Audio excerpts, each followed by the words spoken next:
세상의 모든 지식 언더스탠딩. 네. 뭐 좀 조용한가 싶으면 또 큰일이 하나 터지고, 예. 또 조용한가 싶으면 큰일이 하나 터지고. 그렇습니다. 그런 덕분에 언더스탠딩은 무럭무럭 잘하는 거 아니겠습니까? 네. 여러분들이 굳이 뭐 다른 스펙타클한 뭔가를 즐기지 않아도 네. 여기만 보고 있어도 항상 박진감 넘치고. 네. 긴장감이 네. 심지어 부동산만 봐도 긴장감이 흐르지 않습니까? 그게 저희는. 뭐라고 그렇게 재밌는지 모르겠어요. 네. 네. 야, 오늘은 네. 2%가 별로 안 좋아하는 주제인데. 코인입니다. 네. 오늘의 코인은 주제는 코인인데 요거는 그냥 코인이라기보다는 저는 그동안에는 그냥 코인이 무슨 있었대요. 그럼 그게 뭐 되겠어요? 뭐 예, 그러고 예, 이제 예. 그러고 말았는데 오늘은 좀 심각하게 네. 코인 업계가 지금까지 벌어졌던 여러 사건 중에 가장 큰 도전을 받고 있는 것 같습니다. 맞습니다. 미국의 금감원 네. SEC가 예. 제 생각에는 코인 업계를 정조준하고 있습니다. 그러니까요. 뭐 불법 너희는 불법이야. 라고 하면서 제소를 했다면서요. 네. 그렇기도 하고 뭐 주가 조작, 주식이 아니니까 주가라고 하면 안 되나요? 네. 아무튼 가격 조작 혐의에 대해서도 의심의 눈초리를 보내고 있어서 예. 요즘 미국의 상장 회사인 코인 거래소 바이낸스도 불안불안한 상황인데 네. 이슈가 뭔지 예. 그리고 이 판단이 앞으로 어떻게 될지에 대해서 저희가 안 그래도 하려고 했는데 이거는 우리나라의 전문가가 이분밖에 없다. 근데 이분이 시간이 잘 안 돼서 이분 시간 되시는 쪽으로 네. 네. 저희가 예. 동국대학교 경제학과의 박선영 교수님 야. 금융 관련해서 조금 좀 어렵다 싶으면 이분한테 여쭤봐야 가면 됩니다. 된다. 예. 미국 금융 뭐 어떻게 됐냐 조금 이런 거. 조금 쉽다 싶으면 김수헌, 좀 어렵다 싶으면 박선영. 네, 그렇습니다. 네, 이게 네. 그 동네 룰이랍니다. 네. 오늘은 좀 어렵기 때문에 네, 그래서 박선영 교수님을 교수님을 모시겠습니다. 잠시 후에 모실 겁니다. 잠깐만요. 예. 바로 모셔보겠습니다. 동국대학교 박선영 교수님 어서 오십시오. 안녕하세요. 네, 안녕하세요. 네. 네. 박 교수님이 나오신 거 보니까 오늘 주제는 좀 어려운 어려운 건가 주제예요. 봅니다. 네. 초대해 주셔서 감사합니다. 네. 예. 코인 업계가 네. 이 미국 무슨 정부하고 무슨 한판 일입니까, 붙는 이게? 모양인데 아, 네네. 무슨 일이 벌어졌는지부터 먼저 좀 설명해 주시죠. 아, 네. 일단 가장 중요한 사건은 이제 네. 6월 5일에 SEC가 바이낸스와 그 창업자인 CG라고 하고 창펑자인데 예. 보통 업계에서 CG라고 부르는데 이 두 사람을 이제 증권법 위반 등 13개 혐의로 기소를 한 사실이 예. 어떻게 보면 가장 큰 이슈인데요. 예. 우리로 치면 금감원이 거래소 이사장을 기소한 거죠? 맞습니다. 예. 그래서 뭐 가장 일반적으로는 솔라나 같은 어떤 가상 자산으로 우리가 평소에는 간주했지만 미등록 증권이고 이걸 거래시켰기 때문에 미등록 거래소, 뭐 청산 결제, 뭐 매매, 중개 등을 했다라는 증권법 위반 혐의가 첫 번째고요. 이제 두 번째로는 고객 자산과 회사 자산을 섞어서 운용을 했다가 두 번째. 네. 오. 이제 세 번째는 미국 VIP 고객을 바이낸스 US에서 약간 몰래 바이낸스로 유도를 해서 거래를 하게 했다. 이게 세 번째. 그 바이낸스 US와 바이낸스는 구별이 되어 있어서 네, 맞습니다. 강원랜드는 내국인, 네. 워커힐 카지노는 외국인 맞습니다. 이렇게 나눠져 있는데 네, 네. 내국인 VIP를 살짝 워커힐 카지노에 넣어서 구경시켜 드렸다 네, 이거죠? 네. 이렇게 하면은 그렇게 할 수 있습니다라는 방법을 알려줬다. 잘못했네. 잘못했네요. 그게 있고 그다음에 가장 중요한 거는 이 바이낸스 자회사인 시그마 체인이라는 회사를 통해서 이 바이낸스 US에 가장 매매를 했다라는 혐의가 있는데 영어로는 워시 트레이드라고 하더라고요. 네. 근데 이게 시세 조작이 될 수도 있는데 거래량을 부풀리는 여러 가지 행위를 포함해서 이 가장 매매 혐의를 가장매매, 통정매매. 네, 한 것이 제가 봤을 땐 가장 중요하게 보이고요. 예. 그다음에 이 지배 구조가 이번 기소장에서 처음 공개가 되었어요. 네. 그래서 이제 사실 굉장히 많은 자회사가 있고 대부분을 이 CG가 지배를 하고 있는데 이제 준비한 걸 한번 볼까요, 자료를? 네네. 그래서 보시면 이제 또 근데 되게 인상적인 게 그 다음 날 코인베이스라고 하는 예. 미국의 1등 거래소도 이제 증권거래법 위반 혐의로 똑같이 기소를 했습니다. 근데 여기는 단순히 미등록 증권을 거래시킨 행위에 대해서만 이제 기소를 했어요. 물론 스테이킹에 대해서 기소했는데 그거는 이제 별로 중요하지 않아서. 근데 이 두 개의 어떤 그 어감과 깊이의 차이가 굉장히 크게 느껴지는데 네. 첫 번째 문단을 보시면 이 블레이턴트 디스리가드라고 해요. 이게 그래서 제가 막 어떻게 설명을 드릴까 막 해보는데 연방 증권법에 대한 뻔뻔하고 굉장히 무자비한 무시? 약간 뭐 굉장히 그러니까 어떻게 보면 대놓고 무시했다는 거예요? 우리를 야 네가 우리를 대놓고 감히. 이렇게 제낄 수가 있어? 괘씸죄. 네, 감히 그런 무시했나? 거군요. 그리고 그 투자자의 자금을 위험에 빠뜨리면서 너는 수조 원의 이익을 취했다. 그러니까 근데 이러한 톤이 그 70몇 페이지 내내 유지가 되는 정도로 굉장히 강력하게 기소를 하고 있고 코인베이스는 너 증권인지 몰랐구나. 그럼 이거 증권으로 등록하고 너는 이거 어떻게 처리해? 딱 이 정도 수준으로 보시면 될 것 같아요. 두 회사에 대한 약간 뉘앙스 차이가 좀 다르군요. 엄청 다르고요. 예.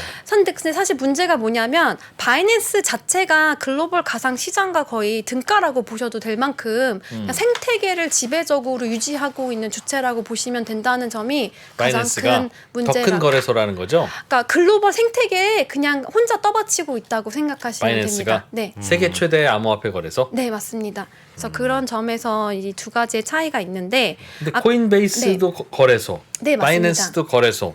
네. 이면 바이낸스가 했던 일을 코인베이스도 하지 않았겠어요? 근데 사실 예. 코인베이스 같은 경우는 나스닥 상장사이기도 하고 기본적으로 그 예를 들어서 상품을 거래한다고 봤을 때 상품거래법에 적용을 받기도 하기 때문에 기본 되게 굉장히 엄격하게 운영을 하는 네. 하고 있었다고 보여지고요. 예. 그래서 사실 앞으로 좀 더 말씀을 드리겠지만 네. 이게 보시면 자료를 보시면 네. 아까 말씀드린 대로 시그마 체인이라고 하는 자회사가 이 코티라는 가상 자산에 얼마나 참여를 했는지 보여주고 있어요. 거래량에서. 네, 맞습니다. 그래서 이 2022년 4월 6일에 바이낸스.us에 상장을 했는데 이제 최대 35%까지의 거래량을 이 시그마 체인이 담당을 했다라고 네. 기소장에 담고 있고요. 근데 사실 이 부분에 대해서 좀 생각을 해보려고 제가 그냥 여담으로 말씀을 드리려고 하는데 예. 제가 우연히 3주 전에 그 언론사에서 개최하는 컨퍼런스에서 네. CG랑 1시간 정도 대담을 하면서 예. 이 시세 조정 세력과 유동성 공급자의 차이가 무엇인지 질문을 드린 적이 있어요. 지금 직접 질문하신 거세요, 교수님이? 네네네, 제가 오른쪽에 있는 게 이번에 의심을 받고 있는 바이낸스의 창업자 네, CG라고 장펑차오. 네, 예. 상풍차오. 왼쪽에 있는 분은 저 어려운 교수님? 금융의 권위자 아니 저는 그냥 네네. 한국대학교 박상현 교수님. 저는 여기 네. 있는 게 더 훨씬 더 긴장이 될 정도로 예. 근데 이때 되게 많은 질문을 드렸는데 일단 시세 조정 세력 같은 경우는 막대한 이익을 취하는 것이 좀 차이가 있다. 그러니까 이 기관이 어느 정도 이 마켓 메이킹을 통해서 이익을 취하는가가 큰 차이로 봐야 된다라고 했고요. 이것도 그냥 여담인데 이제 그 다음 날 바이낸스에서 연락이 와서 그 왓츠앱으로 CG랑 계속 채팅을 할 수 있는 기회가 생겨서 네.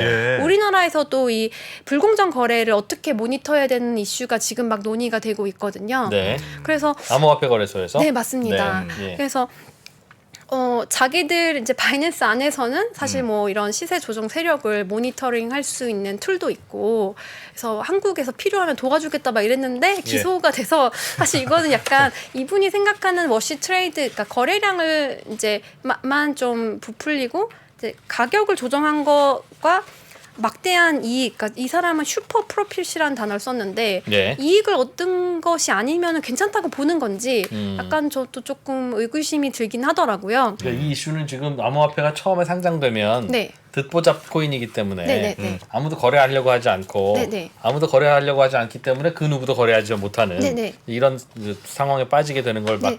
막기 위해서 거래소가 임의로 유동성 공급자 네, 맞습니다. 좋게 말하면 유동성 공급자 나쁘게 말하면 통정 매매하는 네. 거래자들을 만들어서 네네. 서로 사고 팔고 하면서 거래가 활발한 것처럼 보이는 거죠. 맞습니다. 근데 그 과정에서 사고 팔고 했던 친구들이 돈을 벌 수도 있고 네, 맞습니다. 뭐 잘못하면 잃을 수도 있고 네, 맞습니다. 그런데 사실은 사고 팔고를 자기들끼리 하니까 자기들끼리 올렸다가 자기들끼리 내릴 수 있으니까 돈을 잃기는 쉽지 않겠죠. 그렇죠. 자기들이 지배할 수 있으니까. 네네. 그거를 어떻게 볼 거냐? 네, 유동성 맞습니다. 공급으로 볼 거냐? 네. 아니면 주가 조작으로 볼 거냐. 네, 이게 또 그 가상자산 시장에서 또 다른 문제가 있는 게 여러 거래소에 동시에 상장이 되어 있는 경우는 사실상 시세를 조작하는 것은 쉽지는 않은 경우도 있고 그렇겠네요. 시총이 예. 좀 큰 경우도 사실상 쉽지 않은 경우가 있는데 예. 이 자료를 보시면 이 기간 동안 이 코티의 가격은 하락을 해 왔어요. 네. 그래서 예. 자료가 보이시나요? 자료 좀 보여주십시오. 예, 예. 네. 그래서 사실상 보면은 이제 시세 조정보다는 이렇게 약간 이 바이낸스 .us가 거래가 그렇게 많이 활발한 데가 아니라서 좀 거래량을 좀 부풀려 보이게 하려는 것이 아니었나라고 약간 추정을 해보지만 어차피 기소가 됐으니까 이제 재판 결과에 따라 보여질 거고 네. 이 전형적인 시세 조정의 그래프는 이렇게 예쁘게 나와요. 이게 2021년에 국내 프로비트에서 얼랏코인에 관한 이제 그래프인데요. 이렇게 거래량도 약간 일정하고 가격도 예쁘게 오르다가 확 떨어지는 이런 게 전형적인 시세 조정의 사례라고 볼 수 있겠습니다. 저거는 거래소가 저렇게 시세 조정을 했다는 겁니까? 거래소에 누군가가 참여를 누군가가 해서 참여해서. 네, 이렇게 저거는 네. 누군가가 그리지 않고서는 나올 수 없는 그 네. 곡선의 그래프 같아요. 네. 저게 된다는 건 저 네. 참여자 이외에는 아무도 다른 거래를 안 했다는 거죠. 헷갈리게 야, 헷갈리게 저거 그림으로 그린 것 같아. 너무 너무 정교해서. 예쁘죠. 그래서 네. 이런 경우는 사실상 너무 명확한 시세 조정으로 보이는데 예. 뭐 다른 경우는 조금 이제 논란의 여지가 있는 게 이러한 통정 매매가 사실 글로벌 시장에서도 거의 50% 이상이라는 어떤 추정이 있어서 이걸 완전히 금지하면 시장 자체가 거의 반토막이 코인 나는 거래소는 네. 실제로 우리나라도 ETF 같은 거는 네네. 유동성 공급자가 있잖아요. 그렇죠. 심지어는 유동성 공급자가 게으르다고 혼나잖아요. 네네네. 야 너희들 빨리 사고 팔고 해서 지금 거래량 늘려놔야지. 내가 팔려고 하는데 지금 사는 사람이 없잖아. 빨리 돼. 뭐 이런 식으로. 네네. 그러니까 어딘가는 당연히 합법인데 네네. 그걸 합법과 불법을 어떻게 구별할 수 있을까요? 그게 룰이 있나요? 그게 앞으로의 저희의 되게 중요한 과제인데요. 네. 그러니까 유동성 공급자도 어느 적정 공저 가치에서 위아래 스프레드 이내에서만 움직여야 될 텐데 네. 이 시장 같은 경우는 공정 가치란 게 없잖아요. 그렇죠. 그렇기 때문에 그럼 어느 스프레드 안에서 움직여야 되는가라는 것 자체가 약간 업계랑 규제 당국이 약간 풀어야 할 숙제라고 볼 수도 있고 완전히 뭐 금지시키자는 뷰부터 여러 가지 의견이 있습니다. 네, 업계에서는 이거를 허용을 안 하면 거의 이제 거래가 안 된, 네. 너무 거래가 안 된다.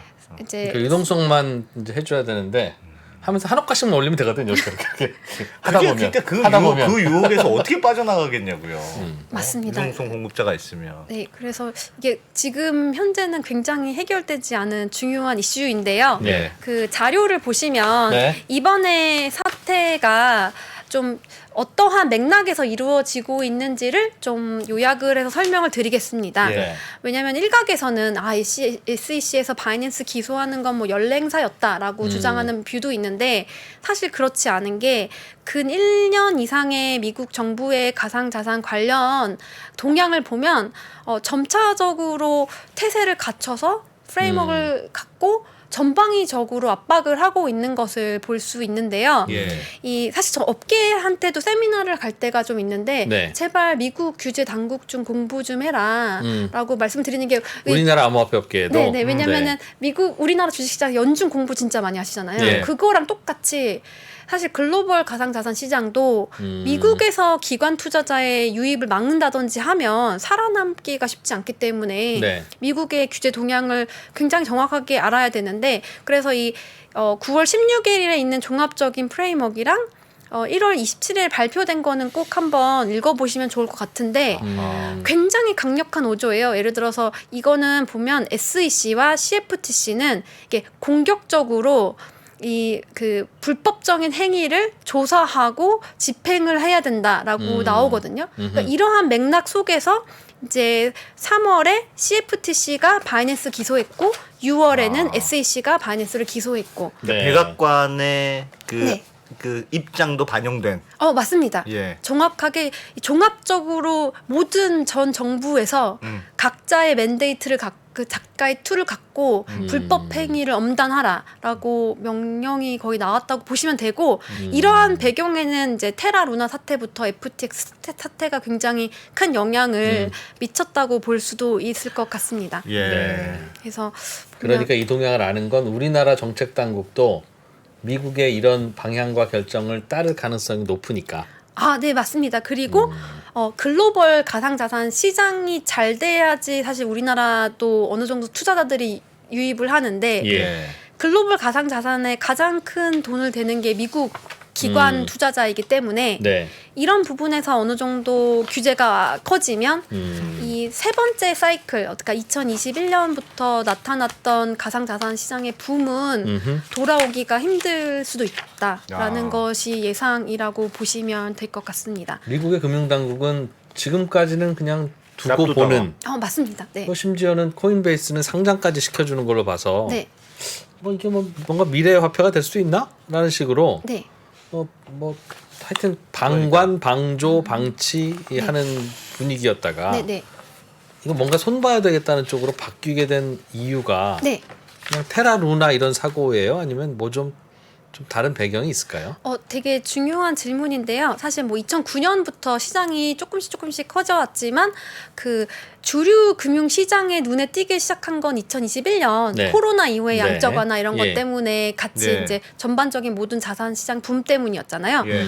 그래서 모든 언론과 모든 규제 당국에서 2021년부터 이 시장에 대해서 본격적으로 스터디를 시작했다고 보시면 되고 예. 스터디를 막 시작했는데 마침 이 약간 그 금리가 오르면서 테라 루나부터 해서 전반적으로 피해가 확산되니까 이제 안 되겠다. 이 규제 스터디 한 김에 규제도 마련을 해야겠다라는 것을 좀 배우게 된 어떻게 보면 그래서 저는 가상자산 업계 좀 안타까운 게 약간 자업자득인 것 같아요. 이번 붐을 잘 살렸으면 이렇게 규제가 엄격하게 들어오지 않을 수도 있었는데 워낙 크게 해먹다 보니까 좀 이런 좀 네. 자업자득인 경향이 있는데 그래서 그 질문 주신 거를 연속선상으로 설명을 드리면 네. 이 그래프를 보면 얼마나 이 작년에 시장이 크게 연쇄적으로 파산을 했는지를 보여주는데요. 저는 권도용이 진짜 대단하다 생각하는 게 그런 글로벌 문서에 그렇게 이름이 많이 나오는 한국 사람은 처음 봤어요. 그래서 권도 형. 네. 네. 그래서 테라. 모든 이번 사태의 시작은 테라에서 시작합니다. 그래서 테라가 그래요? 망하니까 네. 그걸 아주 심각하게 생각했던 모양이죠, 미국에서도. 네, 맞습니다. 그리고 테라에 투자를 했던 회사들도 망하고 그러겠죠? 그것 때문에 사람들이 투자 자금을 급격하게 인출하는 뱅크런이 생기고 이 두 가지 때문에 이 그래프에 보시면 테라가 망하고 뭐 셀시어스, 보야저, 뭐 3AO 캐피탈 다 들어보셨겠지만 얘네들이 전반적으로 연쇄적으로 파산하면서 예. 글로벌 가상 자산의 주요 플레이어들이 모두 망하게 되는 사태가 발생하고 이 와중에 사실상 미국 개인 투자자도 굉장히 큰 피해를 많이 피해를 받겠죠. 보게 됩니다. 그래서 예. 가만히 있으면 더 이상 SEC도 욕을 먹는 상황에 직면을 했기 때문에 강하게 네. 나갈 수밖에 없고 이 그래프가 보여주는 또 다른 함의는 이 탈중앙화라고 하지만 사실상은 오히려 더 소수에 집중화된 플레이어들에 의해서 주도되는 시장이었다는 것을 보여주는 그래프이기도 합니다. 뭘 보면 그렇습니까? 그러니까 사실 여기에 나와 있는 플레이어들이 예. 그냥 이 글로벌 가상 자산 시장의 자금을 좌지우지한 플레이어로 보셔도 무방할 정도로 예. 밑에 FTX도 있고. 코인이 분산형이고 뭐 그렇게 얘기하지만 사실상 큰 손들이 주무르는 소수의 네, 맞습니다. 그게 이번 결과 밝혀졌다라는 점을 말씀을 드리고 싶고요. 예. 그래서 이제 제가 오늘 발표를 드리면서 세 가지 슬라이드가 가장 중요한데 이게 첫 예. 번째 슬라이드입니다. 중요한 첫 번째 슬라이드. 중요한 네. 야, 외워라. Very important page 1. 네. 그래서 이제 아주 중요한 문서들이 밑에 세 개가 있는데 꼭 예. 뭐 관심 있는 분들은 이 세 개를 꼭 읽어보셨으면 좋겠고 3월에 발표된 미국 대통령 경제자문위원회 보고서 8장이 네. 그러니까 이 보고서는 전반적인 경제 이슈에 담고 있는데 그 중에 한 챕터를 가상자산에 대해 담고 있고 예. 제목이 약간 경제 원리를 다시 배우기 그러니까 어떻게 보면 위에 제가 한국말로 이제 그 역사에서 다시 배워야 된다 약간 이런 레슨으로 써여 있어요. 네. 그리고 아래 두 분은 그 BIS 그 조사국장인 신현성 교수님 우리 분과 한국인이죠? 네, 맞습니다. 예. 그래서 그리고 그 밑에는 사실 지도 교수님인데 예. 제가 사실 지난번 엔더스탠딩 나올 때도 SBB 사태에 관해서 예. 두 분께 여쭤봤었고 나오시기 전에 네네 저 그러니까 두 분께 여쭤봤다고요? 네네 왜냐하면 네. 그 조금 더 정확한 뷰를 말씀드리고 싶어서 왜냐하면 그때 당시에는 막 SBB 사태가 막 엄청 크게 번지는 게 아닌 금융위기인가라는 건데 근데 그렇지 않을 것이다. 아닐 것이라고 좀 그런 거를 좀 확신을 시켜주셔서 좀 더 자신 있게 말씀을 예. 드릴 수 있었고 이번에도 여쭤봤어요. 예. 근데 이 세 가지, 그러니까 보고서와 페이퍼에서 공통적으로 말하는 거는 아까 말씀드린 대로 이 그 프로젝트 하나하나는 발행사와 초기 VC 투자자들에 의해서 소유와 지배 구조가 집중화되어 있다. 네. 두 번째는 가상자산 시장은 중앙화된 거래소나 중개인 없이는 성장이 불가능한 단계다. 네. 그리고 이제 마지막으로는 아까처럼 연쇄적으로 파산한 것은 이 기관들이 만기 불일치, 과도한 레버리지, 그다음에 위험관리 실패로 인한 뱅크런 이 모든 게 자기들이 비판했던 전통 금융기관들이 역사적으로 반복해 왔던 일이다라는 거고 그 모든 이 보고서에서 이분들이 말하는 탈중앙화는 그냥 광고다. 실체와 완전히 다르다라고 말을 하고 있어요. 그건 왜 그럴까요? 그러니까 그래도 기술적으로는 어쨌든 탈중앙화돼 있는 기술을 쓰는 건 맞잖아요. 그러니까 그냥 그 데이터베이스가 나눠져 있다 뿐이지 예. 그거를 작동하는 방식, 소유하는 구조 이런 건 다 집중화되어 있다는 거죠. 그럼 테라를 건도형이 좌지우지 했잖아요. 그게 집중하지. 그래서 이게 그래서 그 예를 들어서 그래서 저는 그 2009년부터 거의 10몇 년간 우리가 그 탈중앙화라는 광고에 모두가 굉장히 많은 논쟁을 낭비했고 그래서 사실 저는 이번에 이런 거는 짚고 넘어가야 되고 그래서 업계 분들한테도 말씀드렸어요. 왜냐하면 이제 내러티브를 바꾸시지 않으면 다음에 이렇게 탈중앙화로는 프로젝트가 팔릴 수가 없다. 모두가 안다. 박 교수님이 그걸 근데- 되게 점잖게 업계분들한테 예. 말씀을 해주신 건데 네네네. 코인이라고 하는 게 수백 개 수천 개가 쏟아져도 네네네네. 그냥 이진우 안승찬도 누구나 만들 수 있고 네, 맞습니다. 거래소랑 어떻게 짬짬이만 되면 누구나 상장할 수도 있고 네. 다른 거래소에 상장됐다는 이유로 그냥 다 닫아서 상장해주고 그게 뭐 하는 코인인지 어디서 쓰는 건지 용도가 없어서 오로지 거래밖에는 할 게 없으며 탈중앙화라고는 하지만 누가 몇 명이 만들었는지도 알 수 없으니까 당연히 들춰보면 당연히 소수가 네. 가질 수밖에 없었던 이 상황을 몰랐다는 거예요. 이제서야 알고 미국 금감원이 야 생각해보니까 이게 야 한국의 2%가 하던 얘기가 이제 맞았다는 얘기를 인제 안다는 게 말이 안 되잖아요. 그건 아닌데요. 네. 왜냐하면 예. 그 말씀하신 모든 건 거의 한국에서의 어떤 특성이라고 보시면 돼요. 아 미국 코인들은 안 그래요? 미국은 코인베이스는 상상도 못할 일들이에요. 그러니까 미국 코인들은 안 그런다기보다 예를 들어서 이번에 SEC가 네. 뭐 증권으로 간주한 뭐 솔라나나 뭐 에이다나 굉장히 메이저 알트 코인들이거든요. 예. 이런 거 실제적으로 뭔가 하고 있어요, 계속. 예. 그러니까 걔네들은 사업을 뭔가 하고 있고 근데 다만 얘가 증권인가 아닌가에 관한 이슈고 한국은 아까 말씀하신 그런 약간 사기 기망 회기의 매개체로 이용된 부분이 크기 때문에 우리나라 업계에서도 제가 좋아하는 분들은 이런 게 빨리 정리됐으면 좋겠다라는 부분인데 제가 그 부분도 곧 말씀을 드리려고 해요. 네, 예, 그래서 그러니까 제가 이게 미국 이야기예요. 아직까지는 미국 이야기인데 미국 이야기. 그러니까 예. 미국 이야기는 약간 그래도 좀 고차원적이에요. 왜냐하면 아니 도지코인이 네. 말도 안 되는 그 이제 개코인이라고 불리는 네네네. 이유가 그게 이제 그렇다는 의미가 아니라 개가 상징물이라서 드리는 건데 네네네. 그거 미국 미제 코인이잖아요. 그 쓸데없이 그 그냥 대충 장난으로 만들어봤는데 사람들이 좋아서 사고 파네 아, 네네. 하는 그 코인인데 그러니까 그게 그렇지 않아요? 이상한 거 아니에요? 그러니까 이 생태계 전체를 봤을 때 그런 뭐 밈 코인이라고 하는 부분도 분명히 소수로 존재하지만 이 생태계 자체를 이끌어 나가는 거는 정말 뭔가 개발하려고 하는 개발자가 있고 프로젝트를 하려고 하는 그런 팀들이 예. 확실히 많아지고 실체가 있는 거는 분명은 해요. 하지만 그 광고라는, 그러니까 탈중앙화라는 뭐 컨셉이라던가 이런 거랑은 약간 다르다라는 거는 어느 정도 증명이 됐다고 보시면 될 것 같고요. 아, 그런데 미국의 코인들은 뭔가 제대로 코인다운 코인들이 좀 있었다는 말씀이에요. 맞습니다. 네네. 예를 하나만 들어줄 수 있어요? 그래서 뭐 아까 말씀드린 솔라나라는 네. 거나 예. 뭐 에이다라는 거나 뭐 폴리곤, 그러니까 이런 게 다 자체 블록체인을 갖고 있어요. 예, 그리고 비트코인처럼. 네, 그리고 그 안에서 뭐 구성하는 여러 가지 생태계를 구축하려고 한다든지. 예. 그쵸. 약간 이게 여기서부터 사실 굳이 막 그렇게 생각하실 수도 있는데 네. 이게 제 생각에는 그런 것 같아요. 뭐 게임처럼 약간 뭐 저도 게임을 안 하지만 게임 인더스트리 자체는 꽤 중요한 인더스트리잖아. 네, 그렇죠. 뭐 예. 그런 거에 하나 정도라고 생각을 하셔도 되는데 다만 이게 초창기에 너무 과대 광고가 심했던 거죠. 이게 마치 전체를 바꿀 것처럼 이야기를 한다든지 그런 부분들은 제가 봤을 때 내러티브를 분명히 바꿀 필요가 있는데 반면에 그런 내러티브 자체가 예. 왜 이렇게 시장과 사람들에게 어필했을까라는 부분은 분명히 전통 금융 시장에서 받아들여야 될 부분이 있고 그런 측면에서 지금 연구가 되고 있는 건 중앙은행 디지털 화폐라든지 이런 그러니까 블록체인 기술을 이용해서 전통 금융 시장에 적용하는 부분. 그래서 예를 들어서 이수영 과장님도 토큰 증권 나와서 설명한 것도 예. 그 블록체인 기술을 단순히 이게 증권 시장에 적용하는 거잖아요. 예. 그러니까 이 기술 자체를 지금 전통 금융 시장에 적용하는 방법을 통한 혁신은 여전히 연구 중에 있는 것 같습니다. 그래서 네. 하나만 딱 더 네. 여쭤볼게요.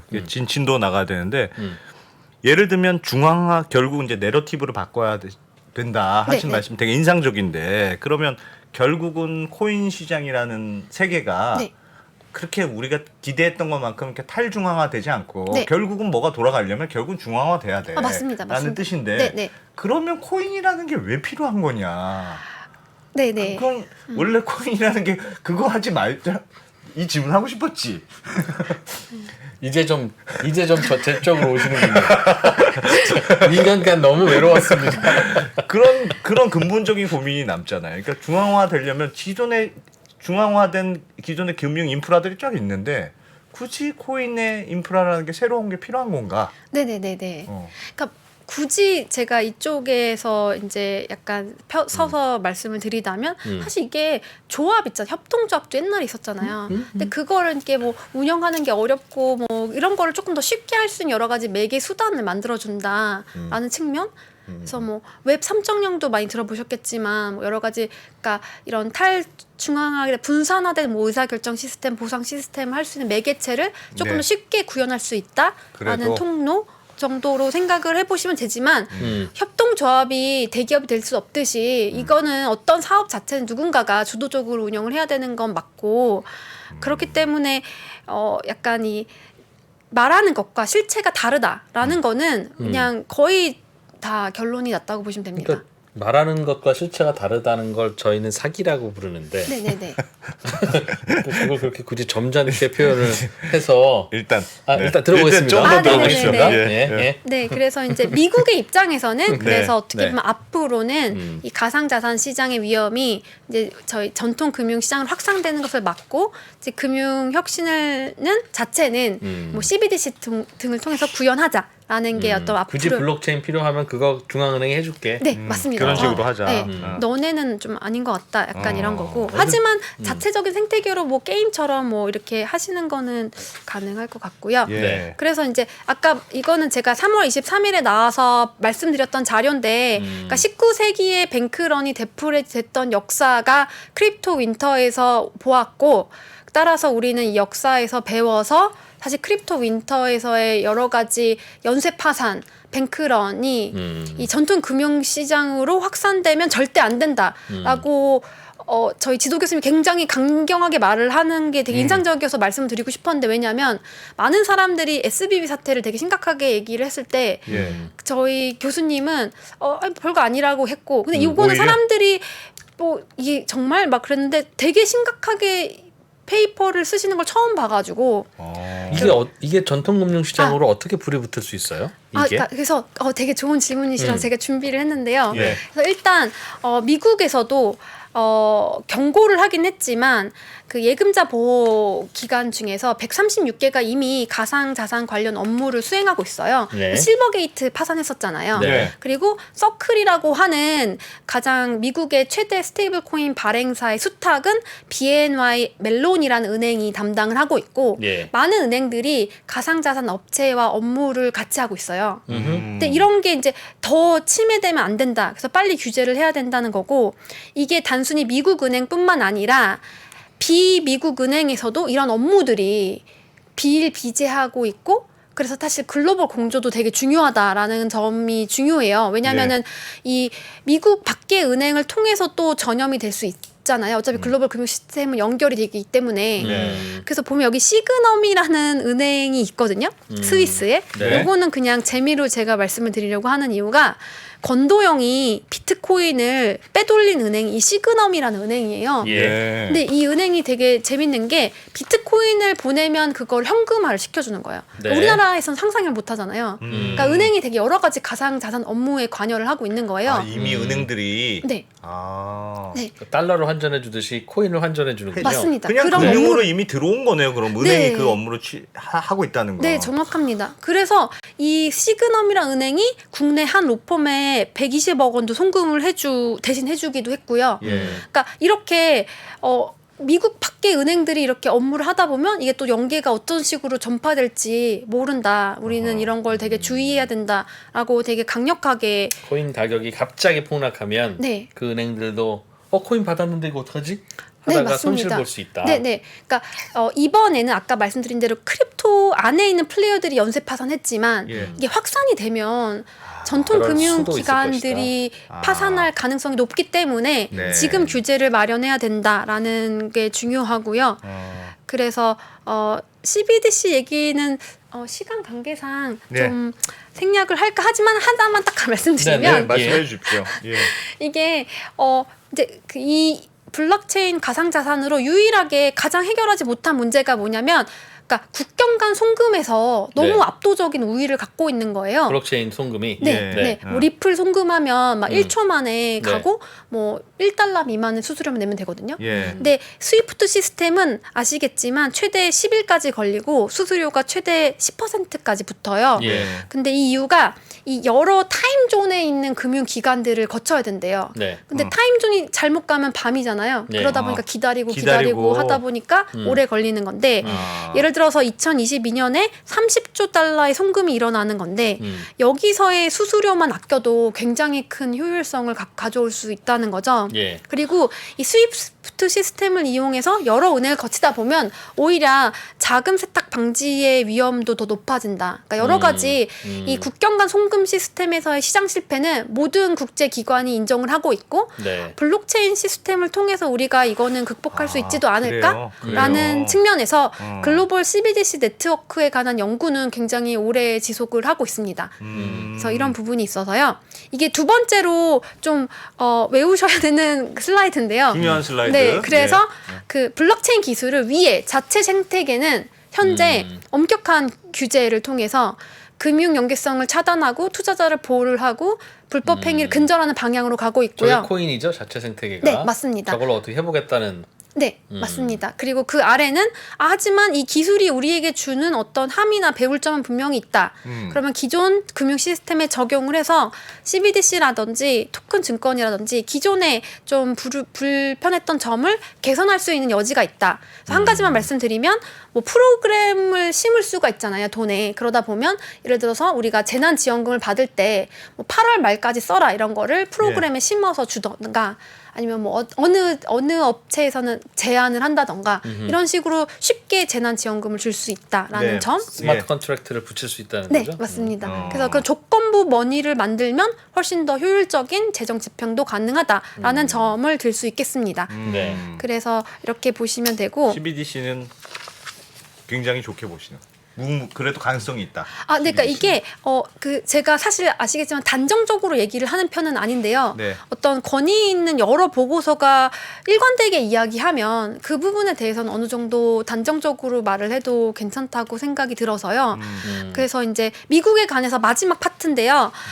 자료를 보시면 이제 미국에서 포기할 수 없는 게 글로벌 금융시장에서의 달러의 위상이잖아요. 예. 네. 이거는 거의 국방력만큼이나 중요한데 그 아래의 자료를 보시면 그러니까 사실 미국이 무역에서 차지하는 비중은 10%에 불과하지만 달러는 FX 트레이딩에서 95%, 전 세계 외환 보유고의 60%, 뭐 채권 대출 시장 무역 결제 56% 이상 이렇게 달러의 어떤 그 위상 자체에 위협이 되는 건 뭐든지 다 어쨌든 제거하겠고 네. 예를 들어서 북한 같은 경우가 작년에만 탈취한 가상 자산이 2조 원 가까이 되고 이것을 무기 개발 자금으로 사용했다고 하는데 예. 이런 것 자체가 스위프트 시스템을 통한 경제 제재를 무력화시키기 때문에 가상 자산 시장을 그냥 놔둘 수는 없는 상황이라고 보시면 될 것 같습니다. 그래서 너무 컸다 이거죠? 네, 맞습니다. 그래서 이제 미국 이야기를 정리하면서 한국 가상 자산 시장으로 넘어가고 네. 두 개를 비교를 해보면 미국은 금융기관과 어느 정도 연계가 있기 때문에 이걸 차단하는 게 가장 시급한 이슈고 아까 말씀드린 대로 진짜 사업을 하고 있는데 얘가 증권인가? 약간 네. 좀 고차원적인 소송을 하고 있고 예. 뭐 아까 말씀 달러 중심의 시스템 유지하는 게 좀 정책적 어떤 식으로 목적이고요. 할 거냐. 네. 한국은 일단 우리나라 규제 당국에서 금융기관이 가상자산 업무를 하는 것을 암묵적으로 허용을 하지 않았기 때문에 이런 문제는 없고요. 예. 그다음에 아까 말씀해주신 자기 발행 코인이라든지 상장 수수료, 거래소와 시세 조정 세력 간의 여러 가지 묵인된 영업 행위 등은 예. 사실 미국에서는 미국 본토 내에서는 정말 상상도 하지 못할 행위라고 생각을 하시면 될 것 같습니다. 그래서 우리는 이 아래 요거랑 싸우고 있다고 보시면 돼서 요거 자체가 글로벌 가상 자산 시장을 대변하진 않지만 우리나라가 특별히 조금 이런 게 굉장히 많이 발생하는 유일한 나라였다는 건 거의 확실합니다. 거래소에서 약간 지저분한 일들. 네, 그야말로. 네. 그러니까 워낙 규제도 없고 워낙 정신 없고 막 난장판이니까 자기가 자기네 코인 만들어서 자기가 자기 고객한테 팔고 그래서 돈 벌고 빠지고 이런 녀석 죄송합니다. 그런 친구들도 있었는데 뭐 미국도 자기가 자기 발행 코인 안 해도 친구 코인 해주잖아요. 그리고 네. 근거 없이 상장시키고 그럼 A가 B 코인 발행해주고 B가 A 코인 발행해주면 그게 자기가 자기 코인 발행하는 거하고 뭐 크게 실질도 다르지 않고 우리나라는 시세 조정이라고 표현을 하셨지만 미국도 이거 통정 거래하는 거 이게 그게 그거잖아요. 근데 미국에서 통정 거래는 네. 거의 없었다고 보시는 게 맞고요. 바이낸스 글로벌에서는 그런 게 있을 수도 있지만 US에서는 네, 코인베이스 같은 상장사라든지 예. 미국에서 본토에서는 사실상 펌핑이라는 게 없어요? 네, 왜냐하면 그러니까 이게 사실 이게 자본시장의 역사의 차이인 것 같기도 하고 약간 투자자 보호의 문화가 좀 다르기도 한 것 같기도 하고 사실 지난번에 설명드린 대로 미국 같은 경우는 250년 이상의 자본시장의 여러 가지 사건 사고를 겪고 지금을 정착시켰고 예. 한국 같은 경우는 아직도 라더경 같이 막 하고 있잖아요. 예. 그리고 사실상 시세 조정 자본시장법에 의해서 시세 조정 처벌 받는 것도 굉장히 어렵고 처벌 수위도 낮고 그러니까 약간 아직 문제이긴 한데 네. 미국 주식도 갑자기 이유 없이 막 500% 오르고 그 다음 날 막 반토막 나고 정신 네네. 없던데요. 밈 주식들 보면. 그러면 제 생각에 이거는 그런 평균의 차이라고 보실 수도 있을 것 같아요. 아니면 네. 알겠습니다. 네, 예. 그래서 이거는 네. 물론 뭐큰 문제는 아니고. 물론 다 이렇게 열어보지 않는 이상 네네, 이게 막 할 수- 말씀은 할 없지만 수지만, 전반적으로는 그런 경향이 있다. 있고 사실 우리나라처럼 이러한 사기 기망 행위가 가장 많았던 나라는 우리나라가 글로벌에서 유일하다고 보시면 될 것 같고요. 네. 근데 코인베이스에는 이번에 그렇게 막 대대적으로 너희 뭐도 하고 했다. 그렇게 소송했다고 하지 않으셨습니까? 코인베이스가 아니라 바이낸스. 바이낸스에 대해서. 네네네. 예. 바이낸스에 대해서 그 이제 아까 말씀드린 대로 볼륨에 관한 약간 자전거래 의심성. 근데 예. 이게 사실 저도 기소장을 다 읽어보긴 했는데, 음. 그러니까 약간 법적으로 좀 더 봐야 뭐 이게 뭐 검사가 완전히 증거를 가지고 한 것이 아니라 이제 민사소송이다 보니까 약간 합리적인 의심과 증거로 또 소송할 수 있다고 미국의 법대 교수님이 그러시더라고요. 예. 근데 이게 심각해지면 형사소송으로 넘어간대요. 그래서 이제 이게 그 수사 당국에서 진행을 하게 되는데 보통 SEC 사건은 민사소송으로 돼서 뭐 벌금 등으로 합의 딱 이렇게 끝나고 이게 조금 더 심각해지면 이제 법무부로 넘어가서 이제 형사처벌 이렇게 가는데 그러니까 미국도 똑같은 짓 한 것 같은데. 아 저는 아니 워시 트레이드. 네. 그게 워시 트레이드. 그게 통정 거래고 가격 시세 조정이지. 그게 그렇게 따지기에는 한국이 너무 혼탁했던 거는 너무 노골적이다. 그래도 네. 한국처럼 알겠습니다. 혼탁하진 않았다. 알겠습니다. 네, 네. 그런 것 같습니다. 네. 그래서 아주 간략하게 한국의 혼탁함을 말씀드리고 네, 한국의 혼탁함. 네, 말씀 마무리를 좀 드려. 맺힌 게 있는 것 같아요. 한국의 특징에 대해서. 저 이거요. 네, 개인적으로. 개인적으로 한 거래소 업계 분들과 막 토론이나 이런 거 세미나 한지 한 5년 정도 된 것 같습니다. 그동안. 네, 네. 야. 근데 항상 모르쇠로 하셨던 안 말리고 뭐 하셨어? 아니 아무리 말을 해도 네. 뭐 알겠습니다. 네, 네. 그래서 2021년 11월 6일에 그 정무위 공청회 진술에서 발표한 자료인데요. 이제 코인원과 코빗을 비교하면 극단적인 차이를 보실 수 있습니다. 네. 그래서 코인원 같은 경우는 193개를 상장하면서 43%가 한국 가상자산, 그다음에 46%가 국내 단독 취급 가상자산이고요. 코빗은 46개를 거래하는데 이 한국 가상자산 4개였는데 다 시총이 200위권 이내에 굉장히 큰 가상자산이었고 국내에 단독 취급하는 가상자산도 글로벌 시총 100위권 이내로 좋은 거였어요. 예. 그래서 사실 저는 코빗을 보면 되게 안타까운 마음이 있는데요. 예. 코빗이 우리나라 최초 거래소라서 올해가 설립 10년째라고 하더라고요. 근데 코빗은 되게 이런 것을 전혀 안 해왔던 거래소 중에 하나예요. 그러니까 뭐 이런 뭐 마켓 메이킹이나 상장 비리나 이런 게 없었다 보니까 예. 시장 점유율이 지금 가장 낮은 거래소 중에 하나죠. 왜냐면 예를 들어서 가봐야 코인이 몇 개 없으니까. 네, 그러니까 시장 그래서 시험을 보는데 막 친구들은 컨닝도 하고 시험지도 훔치고 막 예, 뭐 예. 오픈북에 스마트폰 검색하는데 자기만 공부해서 시험을 보는 거예요. 그러니까 맨날 약간 그래서 만약 가상 자산을 거래하실 생각이 있으면 코빗을 이용해 주시면 전 좀 정의가 불쌍해서 정의가 좀 정도를 걷는 사람들이 성공하는 세상을 좀 보고 싶어서요. 네. 네. 코빗이 좀 잘 됐으면 하는. 코인원이 숫자로는 제일 뭐가 심각하군요. 그리고 그게 이번 조사 결과에서도 밝혀져서 말씀을 드리려고 하고요. 그래서 이제 또 하나 문제점 중에 하나가 뭐였냐면 이제 플레이뎁 같은 경우 데이터 조사할 때 시가총액 대비 거래량이 15배였어요. 이게 무슨 말이냐면 삼성전자 시총이 423조인데 거래량이 1일 거래량이 6,345조라는 거예요. 회전이 많다는 네네. 거죠. 네. 예. 그러니까 이런 그 회전이 100% 이상인 게 굉장히 많이 거래가 되고 비트코인 같은 경우는 뭐 3에서 4%가 보통 정상이라고 봤을 때 우리나라에서 굉장히 비정상적인 거래가 많이 관찰이 되었었다라는 예. 부분이 특징이 있고 그래서 이제 4월 11일에 남부지방검찰청에서 이 코인원 임직원 2명과 브로커 2명을 구속하면서 발표한 보도 자료인데요. 예. 뭐 다 많이 들어서 아시겠지만 뭐 이런 뭐 수수료 받고 상장해주고 마켓 메이킹 묵인해주고 이런 여러 가지 범죄가 실제로 일어났다는 걸 검찰에서 밝힌 거는 최초의 사건이었습니다. 그래서 이런 조사가 아직도 진행 중에 있고요. 하나 또 말씀드리고 싶은 거는 이제 그 신모 씨라고 이제 가상 자산을 여러 개로 사기 다단계 판매를 했던 분에 대한 또 5월 26일에 검찰에 압수수색이 있었는데요. 예. 이제 이 부분을 말씀드리려는 이유가 뭐냐면 작년 11월에 그 피해자 분이 찾아오셔서 좀 도와달라고 하셨는데 예.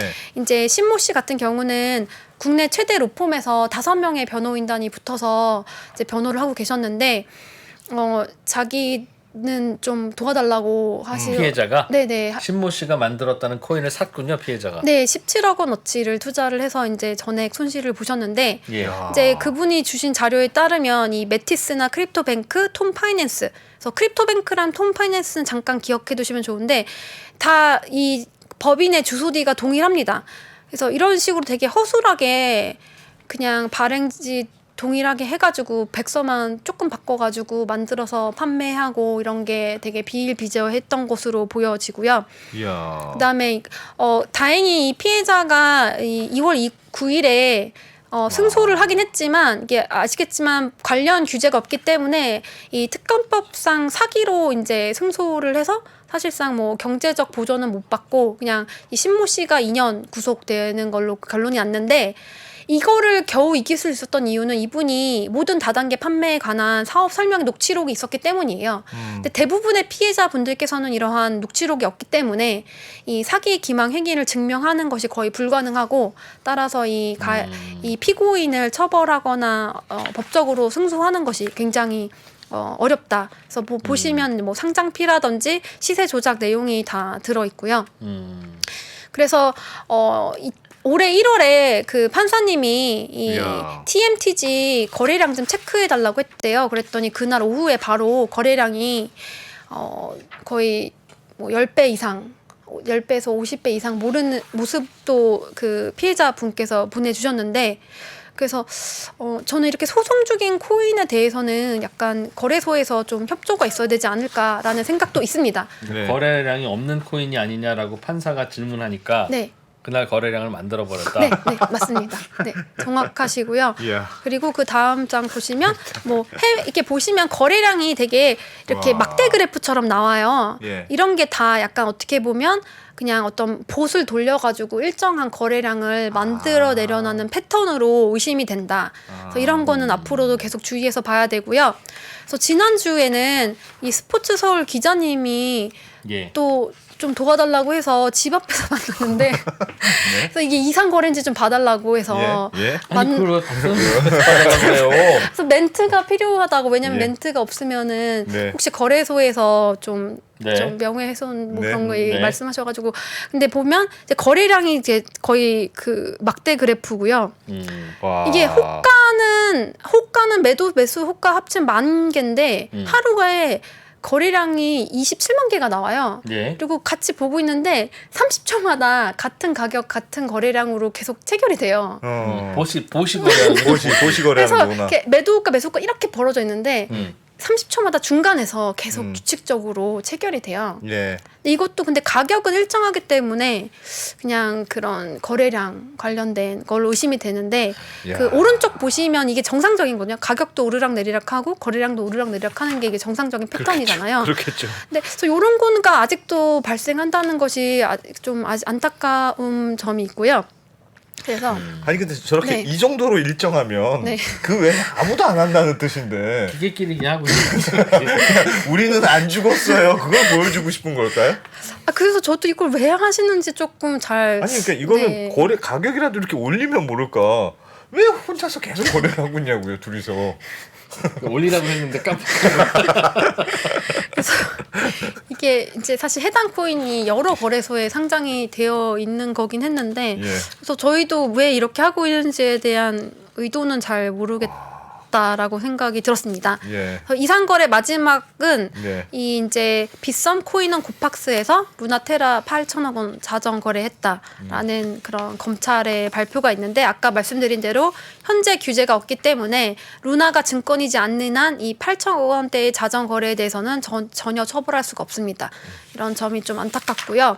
그다음에 두 번째 우리나라의 문제점이 이상 거래뿐만 아니라 이 상장과 상장 폐지에 있어서의 불투명성이 정말 큰 문제인데요. 네.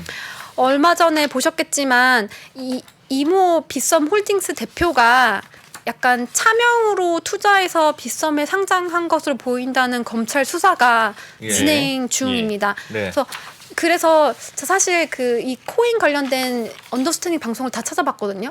근데 그러셨더라고요. 그 박근모 기자님한테 네. 이진우 대표님께서 자기가 왜 직접 하지 상장피 받고 하냐. 막 그런데 직접 차명으로 이렇게 하는 경우도 또 있어요. 있었을 거라고 추측이 되고 지금 검찰 수사 중이고 예. 실제로 상장피는 그 상한이 정해져 있잖아요. 예. 근데 이렇게 차명으로 하는 경우는 거의 크게 할 수 있기 때문에 그래서 사실 우리나라에서는 이렇게 자기 발행 코인을 상장시켜서 거래하는 것도 정말 네. 큰 문제라고 보시면 될 것 같고요. 예. 이거는 이제 그 FIU에서 가상자산 사업자 실태 보고서 결과를 보시면 사실 작년에 이제 1,362개 가상자산이 중복 포함해서 거래가 가능하는데 신규 상장이 356개, 거래 중단이 239개, 유의 종목 지정이 327개인데 이게 사실 정확한 뭐 정보 생산 기간이 없는데 이 막 너무 엑시과 엔트리가 너무 복잡한 것 자체가 저는 투자자 보호에 굉장히 미약하고 예. 보시면 이 한국인 발행 가상 자산의 경우는 상장 폐지 비율이 40%대로 굉장히 높습니다. 그래서 사실상 합리적인 의심은 이렇게 어느 특정 기간을 잡고 예. 크게 돌린 다음에 이제 상패로 이제 증거를 없애버리는 거예요? 없애버리고 약간 이런 패턴으로도 합리적인 의심을 해볼 수 있지 않을까라고 생각을 하는데요. 야. 네, 그래서 좀 이런 부분의 문제점 지적은 정말 많이 했는데 별로 반영이 되진 않았습니다. 그래서 예. 이 강남 납치 살인 사건의 매개체가 되기도 했던 퓨리에버의 거래 지원 종료 일지를 간략하게 보시면 더욱더 왜 상장 폐지의 기준이 불명확한지를 보실 수 있는데요. 네. 사건과 관련 없이 3월 3일에 퓨리에버를 일단 유의 종목으로 지정을 했습니다. 근데 여기서 보시면 크립토뱅크랑 톰 파이낸스 제가 잠깐 기억해 보시라고 했는데 네. 이 신모 씨가 장악한 코인도 같이 이제 뭐 주인은 바뀌었다고 하지만 유의 종목으로 지정이 같이 됐었고 예. 2주 후에 외부 프로젝트 평가 서류를 제출해서 유의 종목 지정이 해제가 되었습니다. 예. 퓨리 에버가 무슨 코인이었는데요? 무슨 공기청정 코인이라고. 네. 네. 그리고 이제 3월 29일에 사건이 발생했고 이제 그 소문이 나자 4월 5일에 거래소에선 투자 유의 안내를 했고 4월 7일에는 유의 종목으로 다시 지정을 합니다. 근데 그 이유가 뭐 잘못된 정보를 제공한 의혹이 확인되었기 때문이고 또 이제 2주 후에 거래 종료를 하는데 제가 거래 종료 사유를 되게 여러 번 읽어봤는데 무슨 말인지 잘 모르겠어요. 그러니까 사실 이렇게 거래 종료 사유가 되게 불확실하고 추상적입니다. 그래서 사실상 이거를 보면 세 가지 의심이 드는데 첫 번째, 예. 그 3월 17일에 받았던 외부 평가 서류는 그럼 뭘 본 거냐? 두 번째로 그러면 이러한 코인이 과연 퓨리에버 뿐일까? 이렇게 뭐 살짝 못 봐가지고 남겨놓은 코인이 얘뿐일까? 세 번째로 상장 폐지 기준이 불명확하다는 건데 네 맞습니다. 상장되는 기준이 불명확하니까 맞습니다. 폐지도 상장되는 불명확하죠. 폐지 네. 기준도 없죠. 네 맞습니다. 아까 말씀드린 네. 대로 상장과 상장 폐지에 대한 기준이 불명확한 게 굉장히 심각한 문제고 그러니까 돈 받고 해주는 그래서 그게 가능한 상장 거지. 수수료를 받는 것도 나쁜 거긴 하지만 그럼 안 받고 상장한 코인은 더 좋은 코인이냐? 절대 그렇지 않고 그러니까 아까도 저 어디 빗썸이라고 하는 곳은 좋은 코인만 거래가 된다는 코빗 코빗이라고 하는 네, 것은 네. 좋은 코인만 거래가 되는 것 같아요. 하지만 그 코인과 퓨리 뭐죠? 퓨리에버. 퓨리에버의 차별성이 뭡니까? 그러니까 예를 들어서 네. 뭐, 좋다는 코인과 뭐 지금 욕먹고 있는 퓨리에버가 네. 이 프로가 이 질문의 답을 아. 9년째 찾고 있습니다. 본질적으로 차이가 뭔데? 네네네. 아니 비트코인으로는 뭘 하는? 지금도 이제 할 게 아무것도 없으니까 디지털 금인 거로 생각하고 갖고 계세요. 이러고 있잖아요. 네네네. 그러니까 그 시가총액 1위라서 그런 건데 누구나 사니까 그런 거지. 네네네. 이 퓨리에버도요. 네. 많은 사람들이 좋다고 생각하고 비트코인 같다는 느낌이 들어서 네네. 많이 사기 시작하면 시가총액도 커지고 네. 더 발행도 하면 되는 거니까. 네네. 그러면 좋은 코인이 되는 거잖아요. 네네. 그런 식으로 좋은 코인과 나쁜 코인을 구별하면 그게 말이 되느냐는 거죠. 그러니까 일단 저는 기본적으로는 그 대표님의 생각에 동의를 합니다만 네. 그냥 전반적으로 그냥 말씀을 드려보면 일단 비트코인과 비트코인만 있었던 세상과 이더리움이 나왔던 생태계 자체는 완전히 두 개는 구분이 되었고요. 근데 지금은 이제 이더리움이 지배하고 움직이는 약간 생태계라고 보시면 되는데 예. 아까 말씀드린 대로 이더리움과 같이 자체적인 어떤 블록체인을 갖고 그 안에서 여러 가지 프로그램을 태우는 거죠. 네. 그러니까 이더리움 자체가 iOS 같은 거잖아요. 그리고 이제 그 위에 애플리케이션을 개발하는 여러 가지 뭘 보낼 수도 있고 뭐 이런 저런 걸 할 수 그 있다는 안에서 거죠. 여러 가지 예. 서비스를 뭐 제공할 수도 있고 예. 이제 뭐 근데 그거를 근본적으로 그럼 이게 뭐 인터넷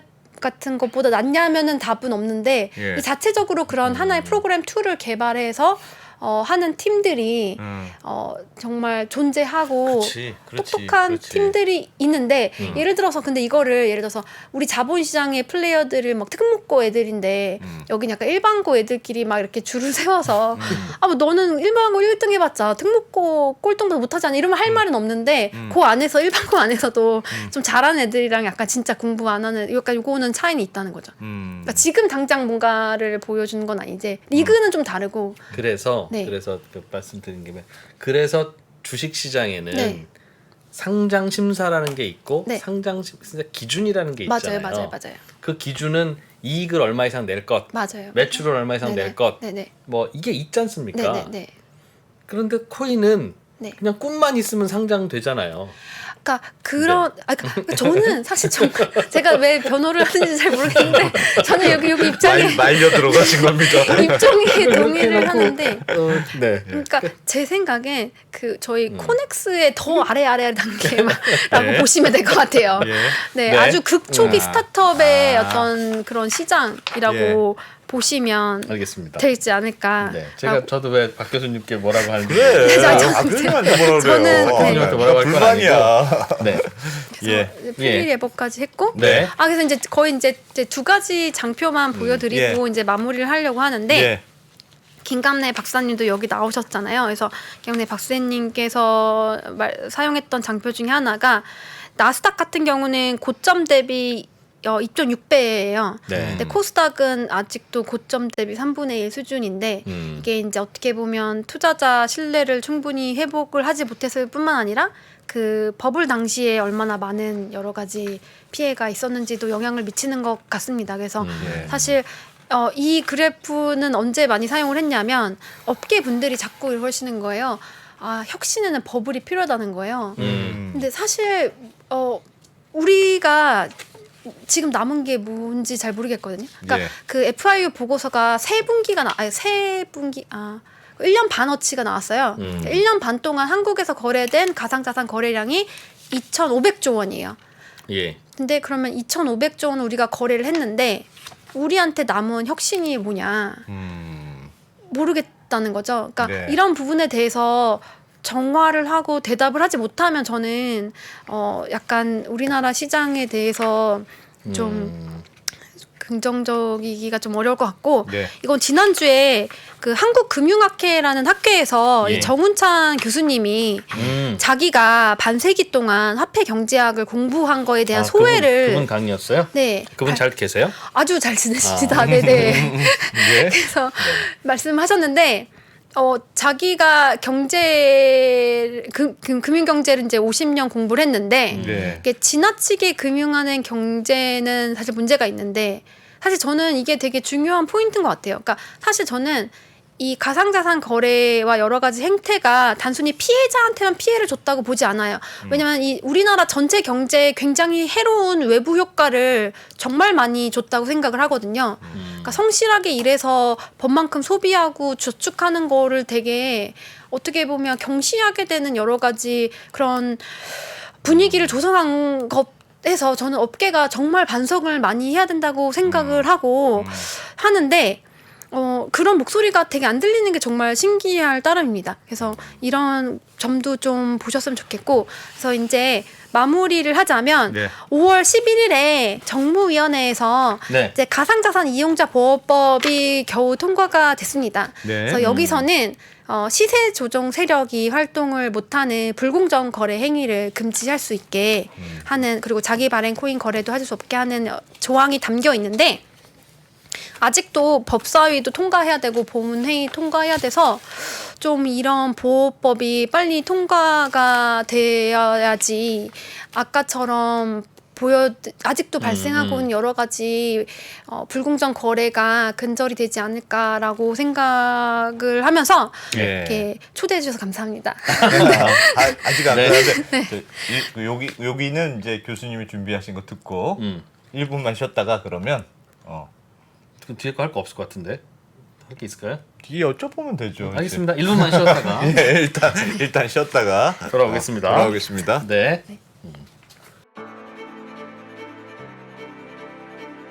양안 전쟁이 발생한다면 미사일과 공군기는 이쪽에서 많이 돌아다닐지 몰라도 육상전은 한반도가 불바다가 될 가능성이 더 크다고 생각합니다.